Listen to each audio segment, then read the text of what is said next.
I'm reading a book called Children of God, which is about, I forget the name of the author, but it's about a religious cult, because I'm working on a film at the moment called The Lodge, and it's appropriate to that film, but it's non-fiction.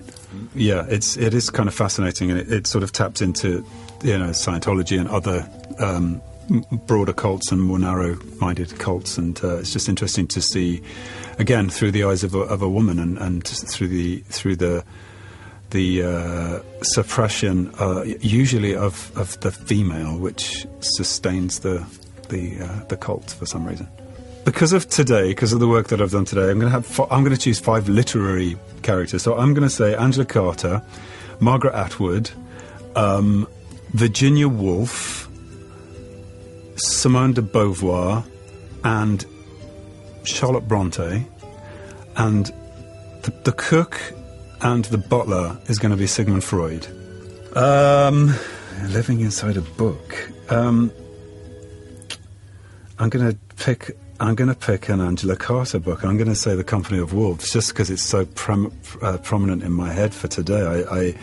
I have found that her kind of flipping of society just the most fascinating thing at the moment, and the idea of this ideological story structure of a fairy tale, but the sort of stepping into the darkness rather than the light, I think would be fascinating. So yeah, I tend to take off. Yeah, I do take off my shoes, and I take off a belt, and I have lots of water and hot drinks kind of lined up. And I also have to have the reading material at a certain height, and obviously the microphone's set up.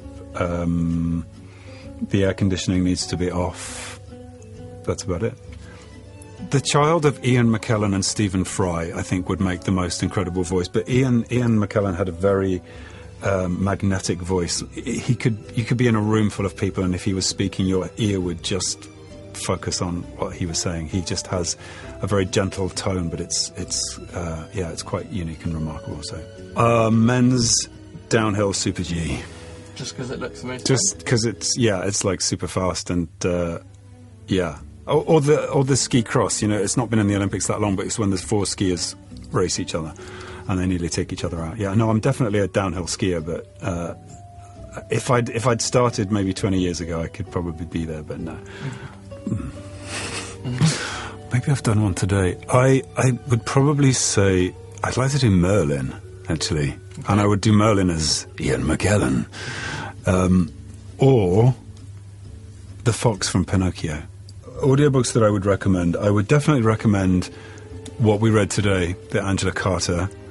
But also something that I read recently called The Tattooist of Auschwitz, which I think, as we talked about earlier, it's even though it's a kind of quite a dark story set in rather a horrific place, there is such a kind of bubble of light and humanity set in the middle of it. It was a real surprise to me, and the way that the story was captured by the author is also equally fascinating.